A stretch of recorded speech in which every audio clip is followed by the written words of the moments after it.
नमस्कार, मी सुरेश शिंदे. आपण पाहतात तळेगाव टाइम्स. आपण श्री गजानन महाराज मंदिर या ठिकाणी आहोत. आज त्रिपुरारी पौर्णिमेनिमित्त या ठिकाणी अतिशय छान अशी एक दीपोत्सव केलेला आहे. परंतु या ठिकाणी सर्वात महत्त्वाचं म्हणजे अनेक नागरिक कौतुक करत आहेत ते म्हणजे या ठिकाणी काढलेली मोठी रांगोळी.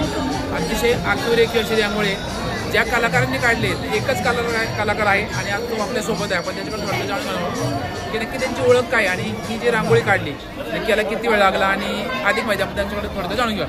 मॅडम नमस्कार, काय सांगाल? आपण या ठिकाणी खूप छान रांगोळी काढलेली अनेक नागरिक कौतुक करत आहेत, आपली ओळख सांगावी.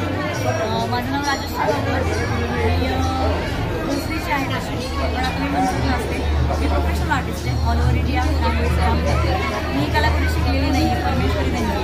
गेली 13 वर्ष झाले आनंद पंढरपूर माऊलीच्या पासून रांगोळीच्या पायघड्याची सेवा करते आणि 7 वर्ष झाले तळेगाव दाभड येथे श्री गजानन महाराज मंदिर या ठिकाणी मालपाटक काका आम्हाला रांगोळीसाठी बोलवतात आणि आम्ही दरवर्षी एक वेगवेगळा विषय घेऊन एक वेगवेगळी थीम घेऊन रांगोळी काढतो. या ठिकाणी रांगोळी काढली किती फुटी आहे आणि किती वेळ लागला त्याला काढायला? आता जवळजवळ 50 रांगोळी असतात आणि काल दुपारी 2 वाजता रांगोळी सुरुवात केली, रात्री 2 वाजेपर्यंत आणि सकाळी 8 वाजता काम सुरू केलं. 7:30 पर्यंत आज रांगोळी पूर्ण झाली. किती किलो रांगोळी लागली असेल? जवळजवळ एक 2.5 पोतं रांगोळी आणि सोबत बरेचसे कलर गेले, कोटेड कलर वगैरे वापरले. आणि यावर्षी आपण माऊलींचा 750वा संजीवन समाधी सोहळा आहे, त्यानिमित्ताने आपण संजीवन समाधीची थीम आपण रांगोळीमध्ये घेतली आहे आणि माऊलींच्या मंदिराला सुवर्ण कलश बसवला आता 1-2-3 महिन्यांपूर्वी. तर एवढ्या 750 वर्षांनंतरची जी म्हणजे खूप मोठी गोष्ट आहे, तर ती पण आपण रांगोळीमध्ये एक छोटासा प्रयत्न साकारण्याचा प्रयत्न केला.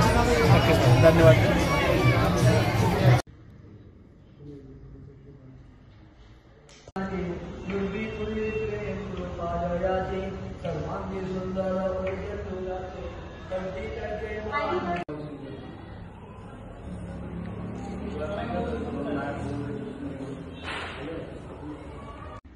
उद्या सकाळीच आल्यासारखे थोडक्यात एवढे.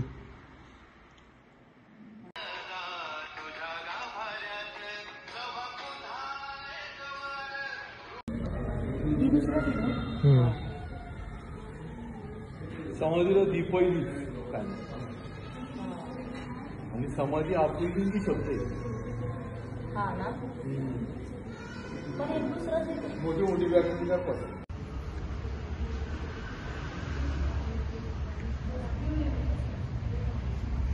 लागणारच आहे अजून.